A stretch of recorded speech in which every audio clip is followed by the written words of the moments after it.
Hey guys, Noble Struggle here with Oh It's Lucas, bringing you the next weekly update of Table Talk. What we're going to be covering is 40K, what's the best ways to package them, and what's the best way to transport them to your game day hostings.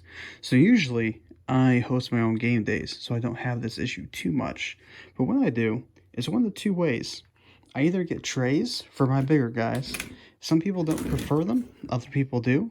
But they're decent. You just bring them around, and it's easy for taking your army from tabletop to tabletop. So, like, you have a side table. Ignore the Baby Yoda. But anyway, you have a side table, and ignore Anakin. But you have a side table that you would have your people out, you're pre-set up, you're showing off your people, then you have your game table. Well, it's really easy to take this tray from point A to point B and completely drop them off. The next thing is these guys. So they may look weird, they may look funky, but what they are is basically every year there's a sale at Walmart for school supplies. They come in different varieties of small things to larger ones to even bigger ones such as this guy. And the prices are pretty cheap. These are $1 right here. These are about $1.50, and this is about $3.50. So in total, I have a lot of Necrons. I have a lot of, I want to say Flood. It's not Flood. Plague Marines. Those people, Death Guard. I have a lot of Death Guard, Necrons, and Tyranids in here. But I put my, words. I put my Space Marines out on show just because, well, they're Space Marines. Now, this side's painted. This side's not. I'm working on painting these guys. They're the add-on to my army. But another thing is these parts here. Fishing supplies. I can't tell you enough how much fishing supplies really does help you organize your game day stuff, and I use it for everything. So currently this is not 40K in here, this is Imperial Assault, but they basically have the same kind of figures, and they fit a lot of them, and you can do your little slots in different ways, and they're pretty darn cheap. It's like $2.50 for this. And the thing is, you see tons of people getting the foam. They go ahead, they pluck it out, and they get it to the way they need to do it. Well, that's great. But if you're like me, you don't bring the same army every time. And that foam is meant for those pieces directly. I rather have my figures on display, and then whenever I need to pack up shop, I have my tools to pack it up. So let's jump into the next bits that I have for organization, right? Or handy tools to use. At one point, I'm going to use this. This is Army Painter Supplies for drill and magnets. I'll be putting it into the arms of these guys so I can replace the weapons. Because if you make a mistake like I did on this tactical marine group, if you notice, I have, let's see, I have a multi-melta, I have a rocket launcher, and I have a flamer, all in the same group. But if you play 40K enough, you know you can only have 2 of these guys.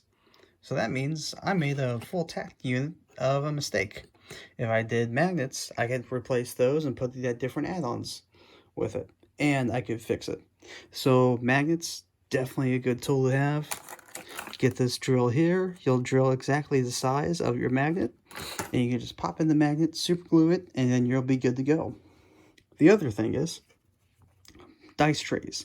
They're decent. I have a couple of ones I 3D printed, like these guys here. They're not bad. A little bit small for 40K. And what a lot of people like to do is they actually like to have a dice tray like this. I bought this one on Miniature Market for I think $12. It's not bad at all. It has some felt in the inside, makes you feel fancy, and it's easy enough to put a camera in like a slot like this and put it right there, and you're good to go. So that's my quick overview of what I use for my storage for my 40K. Beyond that, it's pretty simplistic. I mean, I usually put it on this bookshelf here.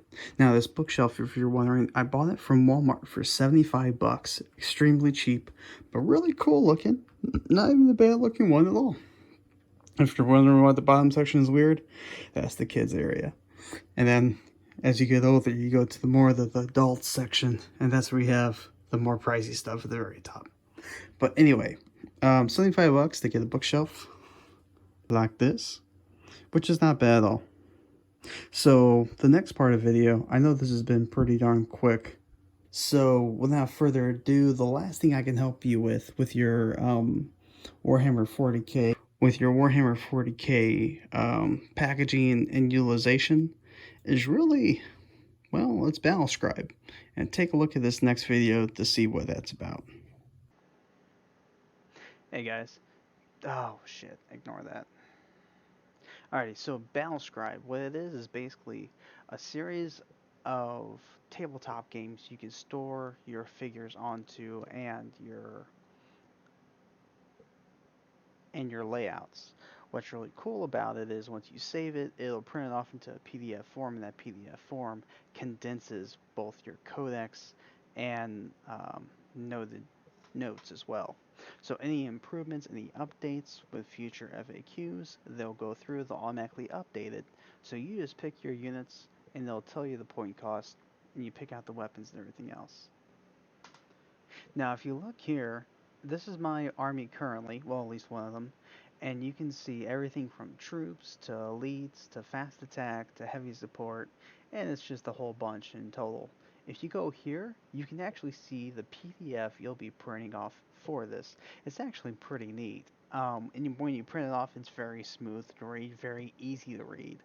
And any references that aren't on the direct page, they'll actually list it at the very back. So that's extremely helpful.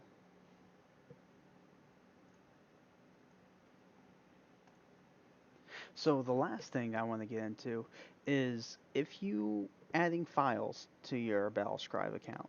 And what you can do is you can go into here and it'll pop open all the different games this app supports if they don't have apps themselves that allow you to build the armies in. And it makes it just so much easier. Then there's also different renditions of Warhammer in this as well.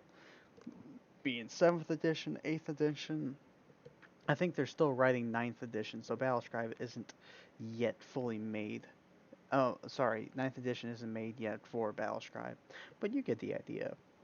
So, if you're wanting a way to make flipping through your codex a lot simpler and a lot more easy, get Battlescribe. It really is a lifesaver with having to scroll through everything.